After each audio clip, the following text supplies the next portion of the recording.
अब तो सचमुच यह शांतिपूर्ण दिखाई दे रहा है।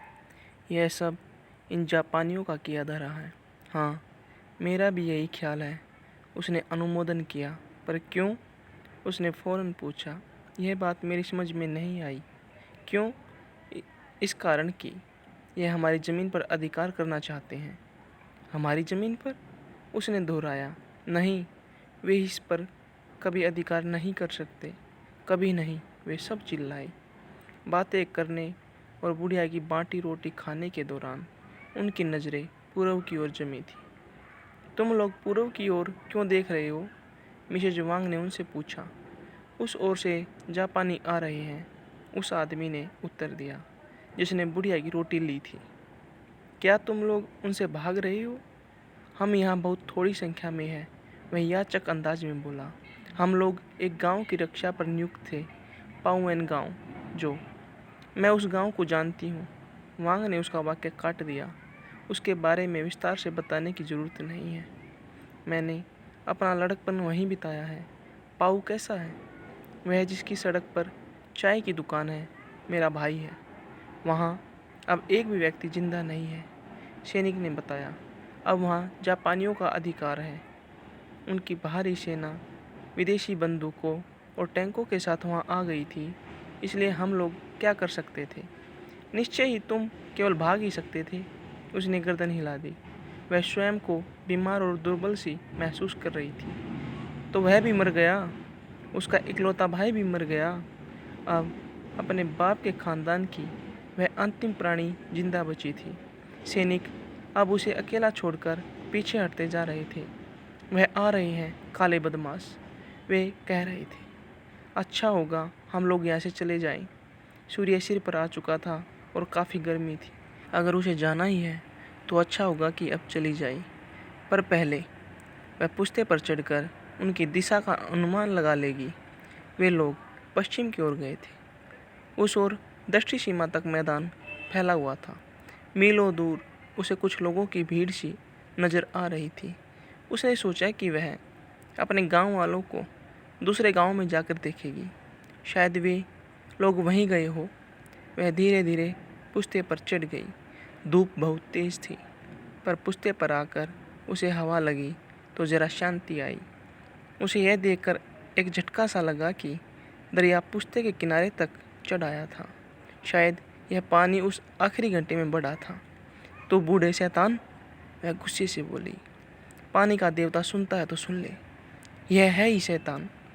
पहले ही सारा गांव तबाह हो गया है और ऊपर से यह भी बाढ़ की धमकियाँ दे रहा है। उसने झुककर अपने हाथ धोए, फिर मुंह पर पानी डाला। पानी बिल्कुल ठंडा था, जैसे बरसात का पानी हो। फिर उसने उठकर चारों ओर नज़र दौड़ाई। पश्चिम की ओर दूर केवल भागते हुए सैनिकों की आकृतियाँ थीं। उसकी पृष्ठभूमि में अगले गांव का धुंधला सा नक्शा नज़र आ रहा था, जो ज़मीन का ऊंचा सा टुकड़ा बना हुआ था। अच्छा होगा कि वह उस गांव के लिए चल दे। निसंदेह लिटिल पिंग, उसकी बीवी और अन्य लोग वहाँ उसकी प्रतीक्षा कर रहे होंगे। उसके मस्तिष्क में आया। फिर जैसे ही वह जाने के लिए मुड़ी, उसकी नज़र पूर्वी क्षितिज पर जम गई। पहले पहल उसे केवल धूल का एक बादल सा नजर आया। फिर वह बादल जल्दी ही काले चमकदार धब्बों में बदल गया। ये धब्बे गतिशील थे। उसे जल्दी ही पता चल गया कि वे आदमी थे, बहुत सारे आदमी, एक पूरी सेना। और फिर वह जान गई कि यह कौन सी सेना थी। यह है जापानी सेना, उसने सोचा। उनके ऊपर गरजते हुए विमान थे। वे शत्रु की तलाश में उनके सिरों पर मंडरा रहे थे। न जाने तुम लोग किसकी तलाश में हो, वह ऊंची आवाज़ में बोली। अब तो केवल मैं, लिटिल पिंग और उसकी बीबी ही बचे हैं। तुमने मेरे भाई को तो पहले ही मार दिया है। वह तो भूल ही गई थी कि उसका भाई मर चुका था। पर अब उसे याद आ गया। उसकी बड़ी अच्छी दुकान थी, साफ सुथरी, अच्छी चाय, अच्छा मीट, सदा एक दाम रखता था। वह बड़ा अच्छा आदमी था। उसके अलावा उसकी बीवी और 7 बच्चों का क्या हुआ? स्पष्ट है कि वे सब भी मारे गए होंगे। और अब ये जापानी उसकी तलाश में थे। उसे ख्याल आया कि पुश्ते पर तो वह आसानी से देख ली जाएगी, इसलिए वह तेज़ी से नीचे उतर गई। अब वह बीच में ही थी कि उसे पानी का फाटक याद आ गया। यह बूढ़ा दरिया सदा ही उनके लिए मुसीबत बनकर रहा है।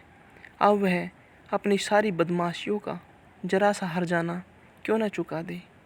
यह सदा साजिशें करता रहा है, किनारे काटता रहा है, ज़मीन दबाता रहा है, तो फिर क्यों नहीं वह एक क्षण के लिए डगमगाई। बेचारा मुर्दा जापानी, नवयुग भी इस बाढ़ में बह जाएगा। बड़ा अच्छा लड़का नज़र आता है। और फिर उसने नवयुग जापानी को कटार लगने से भी तो बचाया था। निसंदेह यह उसकी जान बचाने के समान तो नहीं था, पर उस जैसी ही क्रिया थी।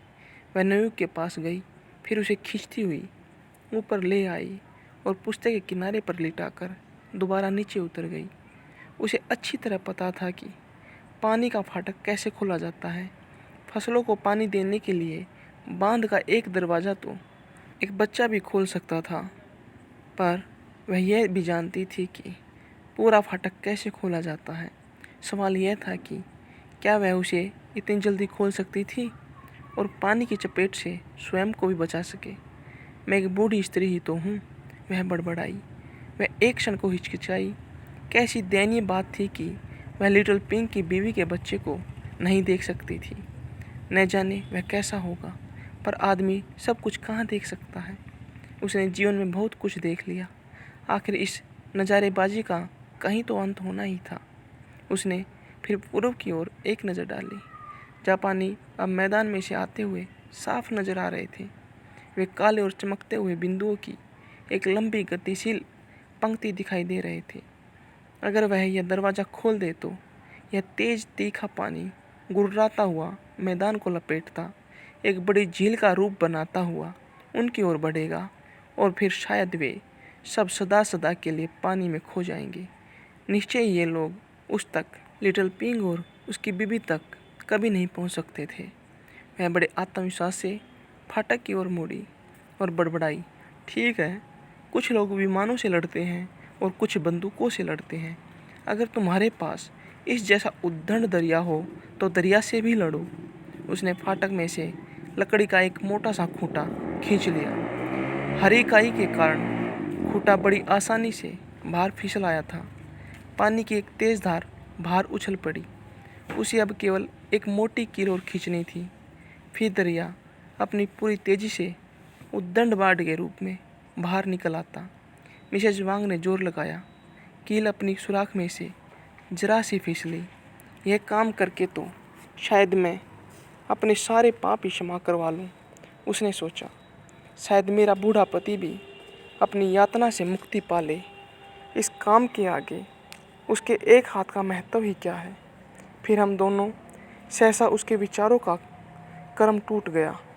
अचानक कील फिसल कर उसके हाथ में आ गई। एक धमाके से पुश्ते का फाटक गिरा और पानी के भव्य रेले ने उसे अपनी चपेट में ले लिया। उसने अपना दम घुटता सा महसूस किया, पर फिर उसे दरिया को आखिरी बार संबोधित करने का अवसर मिल गया। आजा बूढ़े शैतान। फिर उसे ऐसा लगा जैसे पानी ने उसे बुरी तरह जकड़कर आकाश पर उछाल दिया हो। उसके आगे पीछे, ऊपर नीचे, हर ओर पानी ही पानी था। वह उसे किसी ऐसी गेंद की तरह इधर उधर उछाल रहा था जो किसी नटखट बच्चे के हाथ लग गई हो। दरिया उसे अपनी लहरों में अच्छी तरह लपेटकर गुर्राता हुआ दुश्मनों की ओर बढ़ गया।